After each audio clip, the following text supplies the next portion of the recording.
The golden pavilion. The June sun cast golden rays through the stained glass windows of St. Augustine Cathedral, illuminating the white roses that adorned every pew. Warren Blackwood adjusted his midnight blue tie for the fourth time, a nervous habit that even his wealth and power couldn't eliminate. At 42, the technology mogul had transformed a college dorm room idea into Blackwood Innovations, now valued at $11 billion. 2 minutes, Mr. Blackwood, whispered his assistant, Terence, who had orchestrated the security detail keeping the paparazzi at bay outside. Warren nodded, scanning the cathedral filled with 300 guests, business associates, celebrities, and politicians who had flown in from across the globe. The event had been meticulously planned over 18 months by Penelope's hand-selected wedding coordinator, who had insisted on silk imported from Milan and a 20-piece orchestra. Penelope Harrington appeared at the far end of the aisle, a vision in her designer gown. At 34, she embodied sophistication, a successful art curator from an old-money family.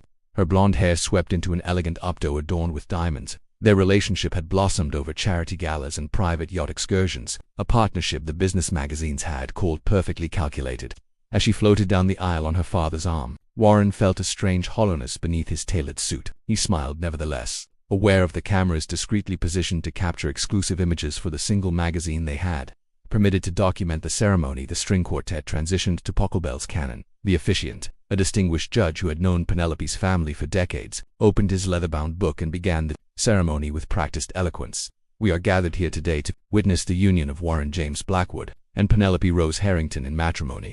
Warren's gaze met Penelope's. Her eyes, the color of amber, reflected confidence and triumph. They had discussed everything: prenuptial agreements, future residences, even the timing of potential children. Every detail of their life together had been negotiated and agreed upon, like the business merger many suspected their marriage resembled. "Before we proceed with the vows," the judge continued, "if anyone can show just cause why these two should not be joined in matrimony, speak now or forever hold your peace." The traditional phrase hung in the air, expected to pass as it always did. But then came the sound of the heavy cathedral doors opening. A collective gasp rippled through the gathering as heads turned. Standing in the doorway was a girl, perhaps 15 or 16, dressed simply in a blue sundress and worn sneakers. Her dark hair fell in waves around her shoulders, framing a face that seemed both determined and terrified. "Please," she called, her voice echoing in the suddenly silent space, "don't say those vows." 2 security guards moved swiftly toward her, but Warren, for reasons he couldn't immediately understand, raised his hand to stop them. "Let her speak," he said, his voice carrying authority even in his confusion. The girl took several steps forward, clutching a weathered leather journal to her chest. Her eyes, a distinctive shade of gray with flecks of blue, locked onto Warren's. "My name is Olivia Thomas," she said, her voice steadying as she spoke. "And I think you're my father." Penelope's bouquet of white lilies and roses slipped from her fingers, landing with a soft thud on the marble floor. The cathedral erupted in hushed whispers and the unmistakable clicks of phone cameras. Warren stood frozen, staring at the girl's eyes. Those eyes, he had seen them before, in another life, in another time. They belonged to Josephine, his college love, the woman who had disappeared from his life 17 years ago without explanation. "Security, please escort our unexpected guest to the side chamber," Penelope's father commanded, stepping forward. But Warren found himself walking down the steps from the altar, drawn toward the girl by something more powerful than reason. The cathedral, the guests, even Penelope, everything blurred into the background as he approached Olivia. "Those eyes," he said quietly, now standing before her. "They're Josephine's eyes." Olivia nodded, tears welling up. "She was my mother." The word was struck Warren like a physical blow. "Mr. Blackwood," Terence intervened, "perhaps we should continue this conversation privately." Warren turned to look back at Penelope, still standing at the altar. For the first time since he had known her, her perfect composure had fractured, revealing something raw and uncertain beneath. "I need to hear what she has to say," Warren announced, loud enough for the front rows to hear. "I apologize, but we need to postpone the ceremony." And with those words, the billion-dollar wedding of the year came to an abrupt and stunning halt. Letters from yesterday. The cathedral's private anteroom felt suffocating despite its high ceilings. Warren loosened his tie as he sat across from Olivia, whose hands trembled slightly as she opened the worn leather journal. Penelope stood by the window, her wedding gown catching the afternoon light, her expression unreadable. "My grandmother gave me this before she died last month," Olivia explained, her voice soft yet determined. "It belonged to my mother. I didn't even know who my father was until I read it." Warren's mind raced back 17 years. Josephine Edwards, brilliant, passionate, with those distinctive gray-blue eyes that now stared back at him from a younger face. They had met at Stanford, both computer science majors with dreams of changing the world. For 3 years, they had been inseparable, coding late into the night, planning a future where their technology would make a difference. "May I?" Warren asked, gesturing to the journal. Olivia nodded, passing it carefully across the antique table.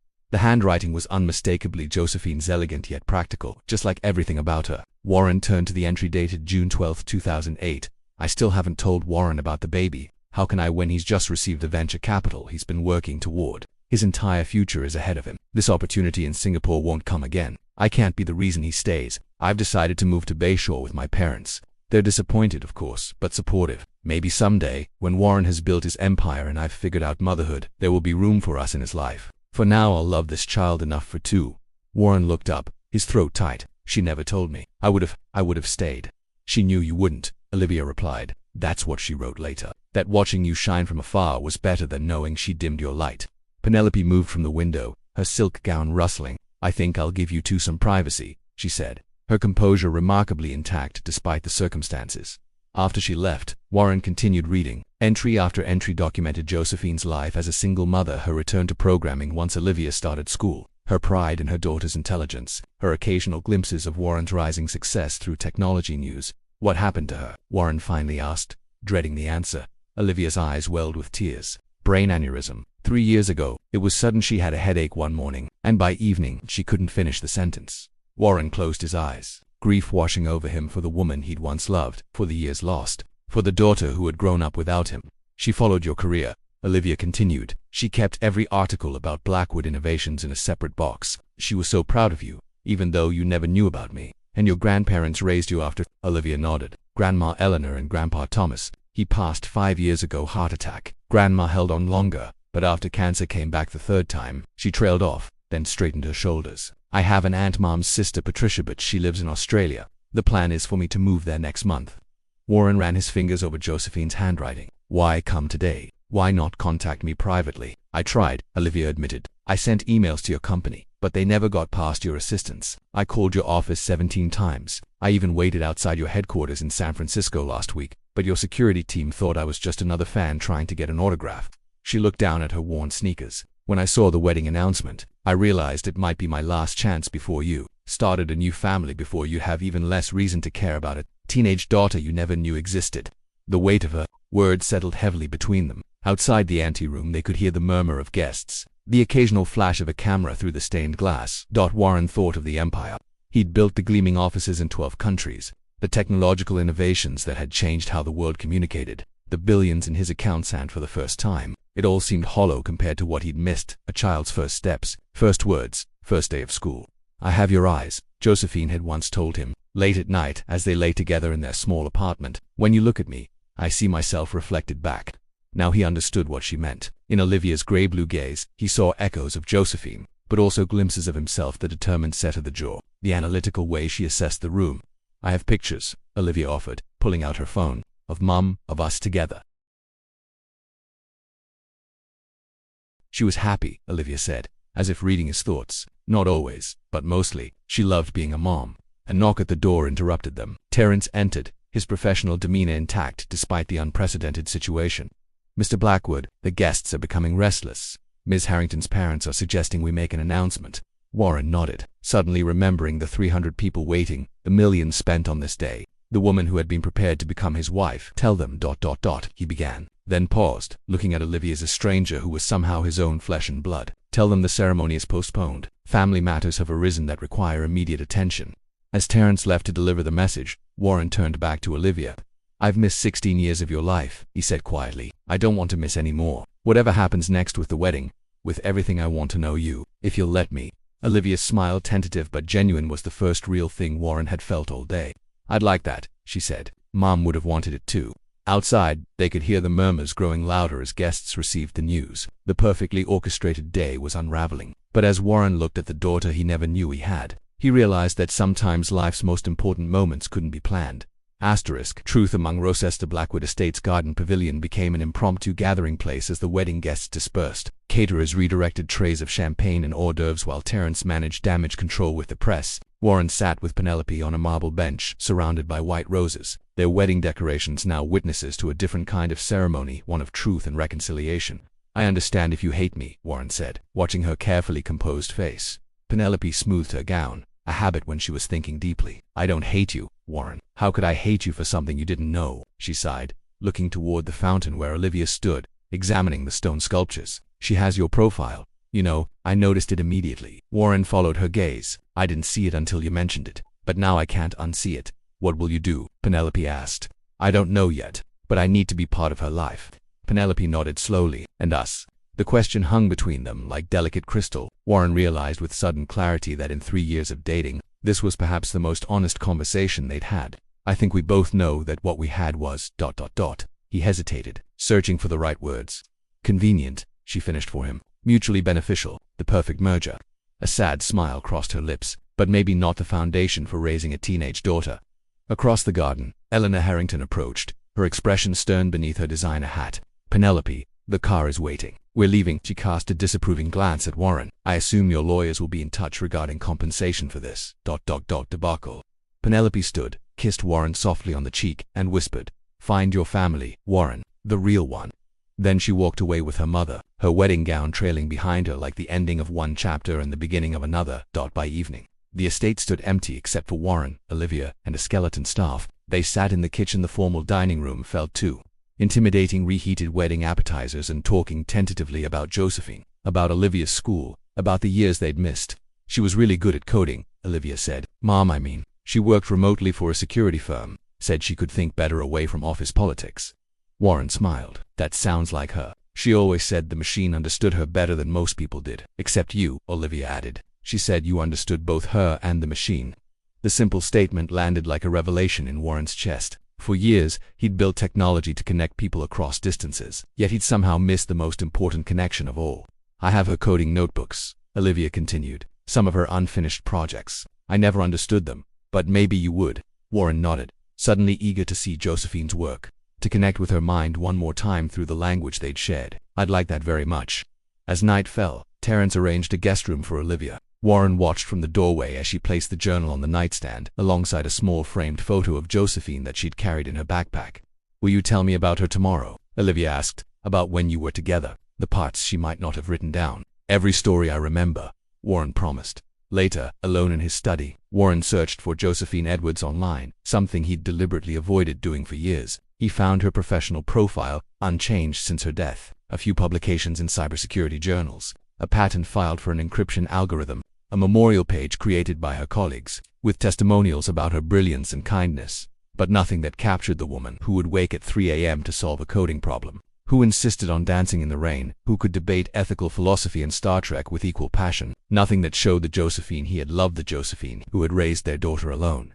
Warren closed his laptop and looked out at the night sky. Somewhere in those 17 years, he'd lost himself in building an empire. Tomorrow, he would begin the work of Asterisk's Coastal Memories. The small coastal town of Bayshore welcomed autumn with crisp air and golden light. Warren's Tesla looked conspicuously out of place among the weathered pickup trucks and practical sedans lining Main Street. 2 weeks had passed since the wedding that wasn't, and he'd arranged to spend time in Olivia's hometown before any decisions about their future were made.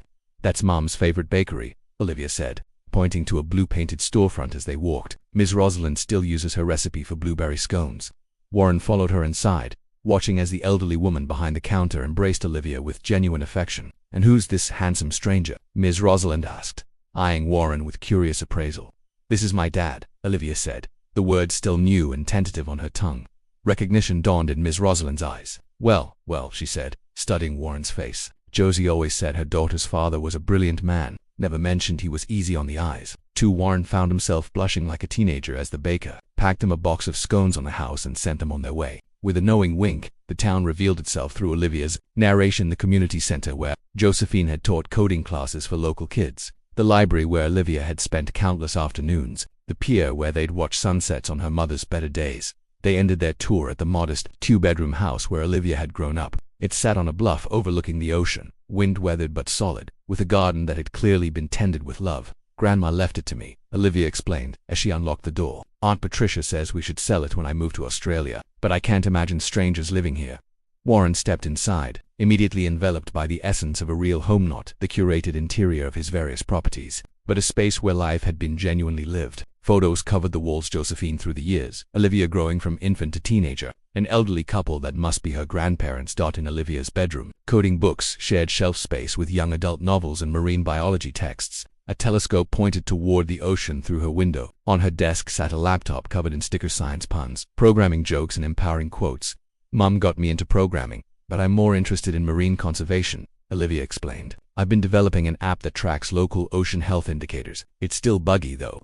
Warren felt a surge of pride, followed quickly by sadness for all the achievements he'd missed witnessing. I'd love to see it, he said. Maybe I could help debug it. Later, they sat on the back porch, watching the sunset paint the ocean in shades of amber and rose. Olivia brought out a cardboard box labeled J.W. Stanford in Josephine's handwriting. Mom kept these in her closet, she explained. I found them after she died, but I didn't look through them much. Felt too private somehow. Together, they sifted through the memories photos of a younger Warren and Josephine.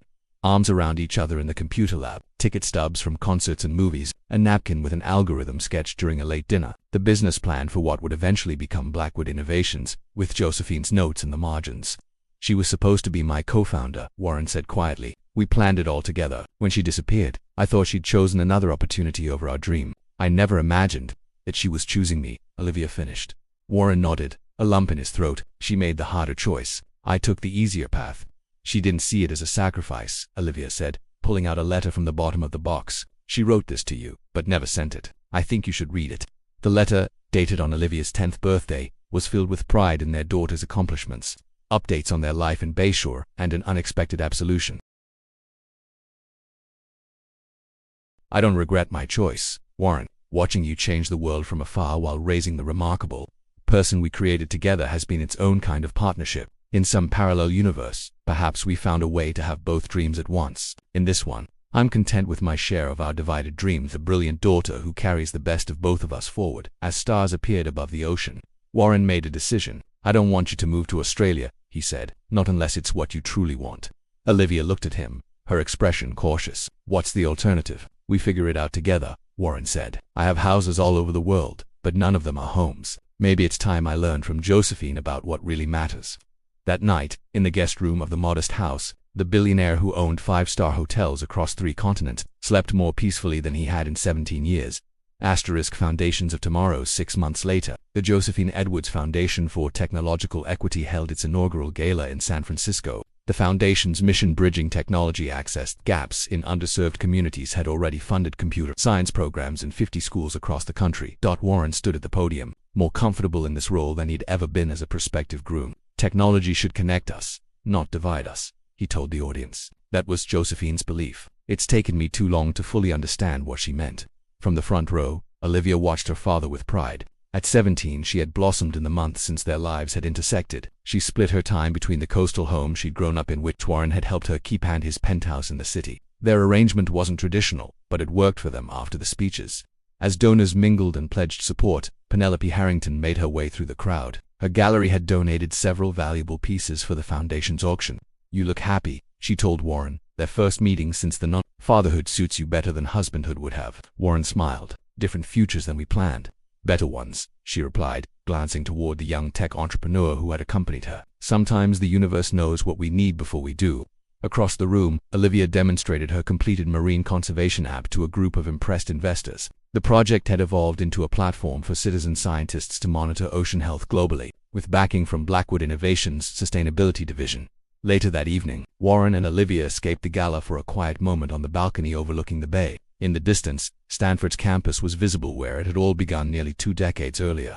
I got early acceptance, Olivia announced. Computer science and environmental engineering. Double major. Your mother would be incredibly proud, Warren said. Almost as proud as I am. I've been thinking about her algorithm, the one in her notebooks, Olivia continued. I think I understand what she was trying to do. It wasn't just about encryption. It was about creating secure channels for environmental data collection in restricted waters. Warren nodded. That sounds like Josephine, always finding ways to protect both information and the planet. I want to finish it, Olivia said. For her, and maybe start a subsidiary focused on ocean technology. Edwards Blackwood Solutions has a nice ring to it. Warren felt his throat tighten. Partners then? Olivia grinned. Partners. Inside, the gala continued, influential people networking, deals being made, the machinery of wealth and power humming along. But on the quiet balcony, a father and daughter spoke of oceans and algorithms, of a brilliant woman they had both loved in different ways, of futures reimagined and dreams recalibrated.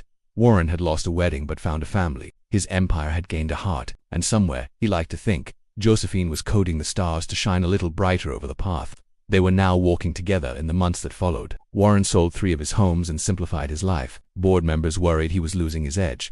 until the Edwards Blackwood Marine Technology Division filed its first patents. Publications that had once speculated about the wedding disaster now wrote about the billionaire who had found a more valuable inheritance than money could buy. And in the house on the bluff, Olivia's telescope still pointed toward the horizon, not just watching the ocean she was determined to protect, but scanning for new possibilities in a future that had expanded beyond what anyone had planned.